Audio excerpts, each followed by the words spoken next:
Ok, donc salut à tous et bienvenue dans ce tuto qui va porter sur comment monter son PC plutôt dans la catégorie gamer. Donc on va commencer par expliquer les différents composants et ce qu'on a choisi. Donc en carte mère on a pris une Max 800 donc socket 775, elle est un petit peu ancienne mais bon, elle supporte le meilleur processeur du socket 775 donc c'est plutôt bien. Après pas mal de RAM parce qu'elle supporte la RAM de serveur aussi. Deux slots PC Express, compatibilité console. Donc voilà, aussi un port PC Express. 3 ports PC Express, là celui a été fait pour mettre la carte son, et 2 ports basiques, donc port PC basique quoi. À l'arrière on a une seule prise clavier, une sortie optique, on utilisera plutôt celle de la carte son, 2 ports Ethernet, 4 USB, et puis bah voilà. Donc là on a choisi un Q9400, on l'a déjà monté, mais bon c'est vraiment pas compliqué à mettre, il faut faire attention. Mettre un processeur, le boîtier ça sera un Firecase, donc voilà. 3 ventilos dont un de 25 cm, c'est plutôt pas mal. 4 slots pour disque dur et 4 pour CD je crois. Un solid state Intel 520 de 120 Go, une alimentation classique 750 watts, une carte graphique 478X Twin Frozer 2, donc c'est une très bonne MSI DirectX 11 et voilà, donc c'est plutôt une bonne carte. De toute façon c'est très important d'avoir une bonne carte et un bon processeur pour les jeux. Et c'est surtout la carte qui va changer plutôt que le processeur. Un lecteur HD DVD et un lecteur Blu-ray. Voilà. La carte son, je vous parlais tout à l'heure. En RAM, on a choisi 4 Go en DDR2, mais on en mettra plus après. Donc voilà, donc je disais 4 Go de RAM en DDR2, donc 2 fois 1 Go XMS2 Extreme et 2 fois 1 Go G-Skill. Voilà, donc ça c'est de la très bonne RAM plutôt. Un hub USB PCI, donc voilà, des câbles SATA, un disque dur 320 Go 7200 tours. Je pense qu'on mettra un peu plus grand, c'est juste pour commencer. Et on mettra le système bien évidemment sur le solid state. Donc on va passer au montage. J'ai un petit unboxing des différents composants dont la carte graphique, le boîtier et le solid state. Donc à tout de suite. Donc on commence le montage toujours sur cette base de Firecase au boîtier. Alors on va en découvrir avec vous là. Ah donc déjà c'est vrai que ce boîtier est assez grand quand même, c'est assez agréable à monter là-dedans. Donc je sais bien ce que je vous ai dit, 4 endroits pour lecteur de CD. Là c'est les berceaux pour disque dur, fixation sans vis. Donc alors les câbles, donc chaque ventilo est alimenté avec un Molex. Un Molex c'est ça, voilà, c'est l'alimentation pour le DVC pour les IDE. Tout ce qui est là, on a tout ce qui est USB, IDE, qui est USB, audio et voilà. Qu'est-ce que je veux dire? Oui, bah là donc on va montrer le grand ventilo qui est en fait l'arrière du PC. Voilà, de l'autre côté, 25 cm, c'est vrai que c'est assez impressionnant comme ventilo. Je n'avais jamais vu un aussi grand vesti pour le moment. Bah, il y a une petite boîte à l'intérieur, donc on va voir qu'est-ce qu'il y a dans cette petite boîte. Plus c'est fixation service pour les disques durs, pour la carte mère, il faudra des vis, je pense. Alors, donc une notice.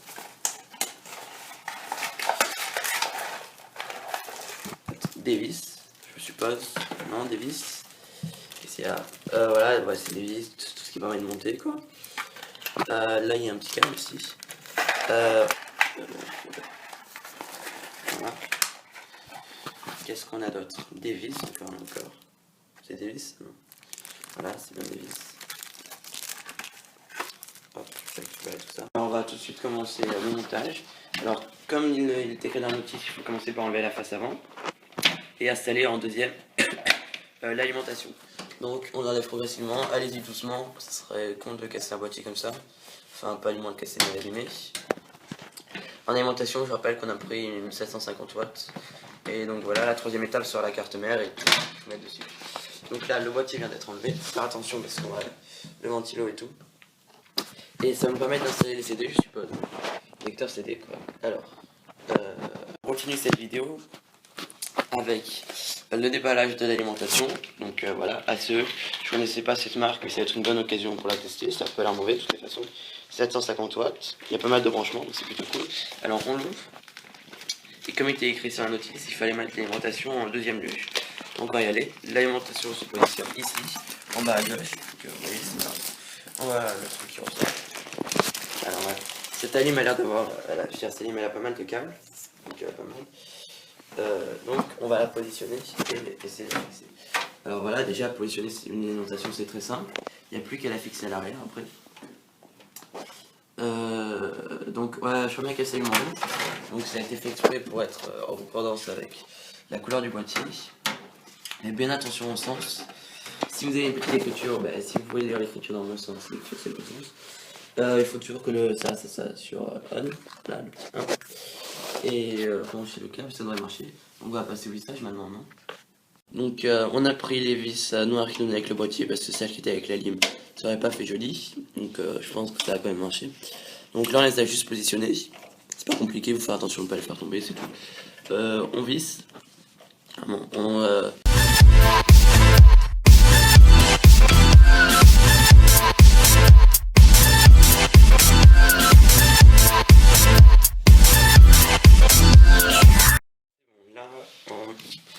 On monte donc les vis. Vous trouvez en fonction de votre format ATX ou micro ATX. Bon voilà, prenez les vis qui sont données avec le boîtier.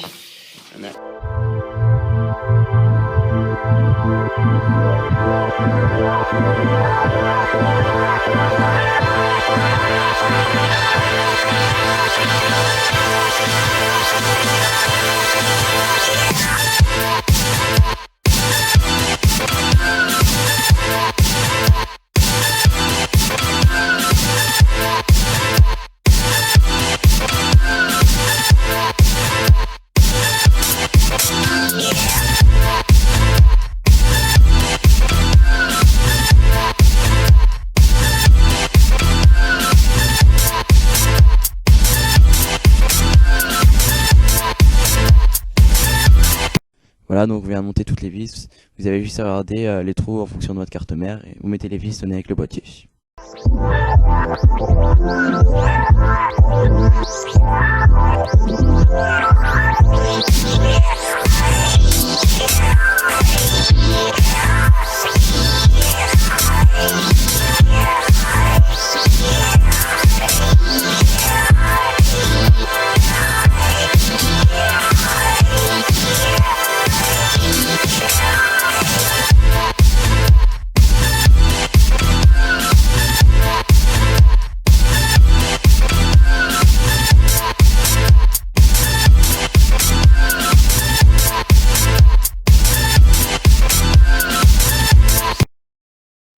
Maintenant au montage de la carte graphique. Vous comptez, là on est en ATX. Donc il y a 7 slots. Voilà, si vous prenez le troisième par exemple pour la carte graphique, juste après le petit noir ici, là, il y a le blanc et le bleu c'est PCI Express, le blanc étant le PCI normal. Il faut dévisser le troisième. Alors là on va l'enlever. La carte graphique je rappelle que c'est une 470 GTX. Donc, voilà. Et on va passer au montage. Si vous avez qu'une carte graphique, pensez vraiment à mettre sur celui qui est sur le premier en fait, voilà, celui qui se rapproche du plus du processeur. Et car c'est le principal. Il faut y aller doucement, il faut pas forcer. C'est quand même assez délicat à mettre, surtout que la carte est assez grosse. Donc il faut avoir un bon boîtier pour ce genre de cartes parce que elles sont vraiment longues. Donc vous mettez bien dans l'emplacement, il faut que ça soit bien aligné. Et j'espère que pas faire de conneries là. Voilà, comme ça c'est parfait. On pousse quand on sent que c'est bien positionné. Voilà. Et voilà, votre carte graphique est montée. Il manque plus que l'alimentation. Alors il faut prendre un 6-pin classique. Donc on va le chercher là dans tous ces câbles et puis on va le monter. Voilà, maintenant on monte la carte son. C'est une Supreme FX donnée avec la carte mère. Donc tout HP comme gamer Donne la carte son avec, c'est bien connu. Alors, vous prenez le PCI Express, le noir, qui est tout en haut. Donc sur ce boîtier c'est un plaisir à monter, c'est pas compliqué. Donc pareil, on commence à positionner puis on pousse quand c'est le bon moment. Voilà. Il faut faire attention à ne rien casser. On n'a plus qu'à pousser. Et voilà, donc pour toutes ces cartes qui sont sur ce endroit là, tu vois le même fonctionnement. On positionne et on pousse. Voilà. Après il faudra bien penser à fixer les vis qui se trouvent ici, enfin les vis sur le côté quoi, pour voilà ces vis là, comme on a fait pour la carte graphique. Donc chose faite, il nous restera à monter le hub USB 4 en PCI, voilà, et la RAM et les lecteurs de disques. et bien sûr le solid state et le deuxième disque. C'est le hub 4 ports USB en PCI, donc voilà, donc il comporte 4 ports où vous aurez accès à travers votre boîtier et un qui est là, que voilà vous voyez au milieu entre les deux, qui va permettre de mettre un câble et de tirer, donc ça fait au total 5 ports, 4 plus 1. Mais on utilise que 4 et donc voilà. Donc encore une fois, toutes ces cartes, il faut visser là, vous voyez les vis noirs qui se trouvent ici, c'est ce qu'il faut visser. Et puis on aura fini les cartes et on s'approche de plus en plus du test final.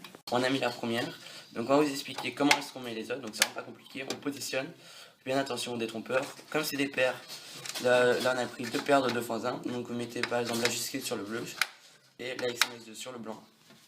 Donc c'est pas compliqué, on va vous montrer quand on met les 4 quand même, voilà. Et ouais, non, même, on ne va même pas vous montrer, c'est tellement simple, il suffit d'avoir compris, et puis vraiment, c'est un jeu d'enfant. Donc on se retrouve pour mettre les lecteurs optiques. Maintenant on monte le lecteur optique, on commence par ce lecteur Blu-ray, donc c'est pas vraiment simple à monter, on va être obligé de le mettre sur le deuxième parce que le premier est totalement inaccessible à cause de tous les câbles qu'on peut apercevoir ici, et qui passent là où on est censé mettre le premier. Donc vissez. Surtout faites bien attention, c'est écrit sur le paquet ou à quoi ça correspond. Voilà, il y a écrit pour la carte mère, voilà, tout simplement. Alors, on n'a pas fait ça, attention à ça au début, donc on s'est un peu fait avoir. Donc vous mettez ça dans les endroits qui sont en vert, la vis dedans. Après vous vissez, tout simplement. Et vous faites ça pour le nombre de lecteurs optiques que vous voulez mettre. Donc là, il s'agit d'un lecteur Blu-ray LG, Super Multi-Blue. Et on va également ajouter, juste un petit rappel, un lecteur HD-DVD. Mais malheureusement, il est en 2. Bon, c'est pas grave, c'est toujours ça de gagner. C'est toujours un lecteur de DVD en plus. Et voilà. Donc vous faites ça pour le nombre que vous avez. Et puis... Ok, donc on va ouvrir le solid state. Et on va le mettre dans son berceau 3.5. pour pouvoir le monter quoi. Donc ici, voilà. Alors, comment on fait après? Voilà, donc comme ça, je suppose qu'il faut tirer. Ou sinon il faut faire comme ça. J'ai un peu mal ouvert là, désolé. Donc voici. Donc dans le berceau 3.5. Donc voilà, vous prenez bien les vis qui sont données avec. C'est fait pour, l'adaptateur est également donné avec. Et voilà, donc si vous avez un ordinateur portable, bien sûr, vous n'avez pas besoin de tout ça.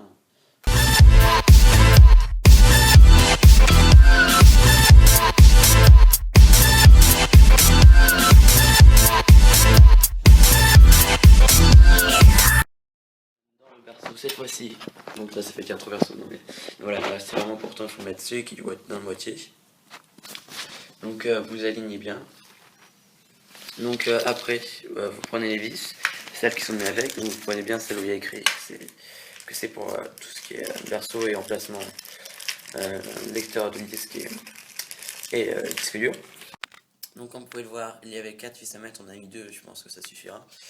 Et vous mettez dans le premier emplacement, celui qui est tout en haut. Et voilà, vous descendez et c'est bon, il n'y aura plus qu'à mettre les branchements. Donc voilà, on a terminé. On a peu branché le tout, donc vous voyez là pour les disques durs par exemple. Là, bien sûr, pour le lecteur optique aussi, il faut brancher le SATA, donc le périphérique et l'alimentation. Et brancher après, relier le SATA à la carte mère. La carte graphique, c'était 2 6 pins, donc ça c'est pas compliqué. Là, notre ligne de refroidissement 1, donc on a pris un adaptateur Molex à 6 pins. Et donc voilà, là, vous voyez, ça a été branché. Et après, vous avez tout ce qui est LED, accès au disque dur et tout, donc c'est tout au fond de la carte mère. C'est pas compliqué, ça donne juste de la précision. Et puis vous lisez, vous voyez, donc là, vous n'aurez pas à voir, mais bon, vous lisez ce qui est écrit sur la carte mère et vous mettez les petites pinoches dedans et ça marchera sans problème. Une notification importante que je dois vous dire, il faut mettre 4 pins ou 8 pins sur la carte mère. Si nous on a mis 6 au début, ça n'a pas marché, c'est vraiment 4 pins, c'est très important. Ou si votre aim le permet, 8 pins et ça sera encore mieux. Donc on va faire le test tout de suite.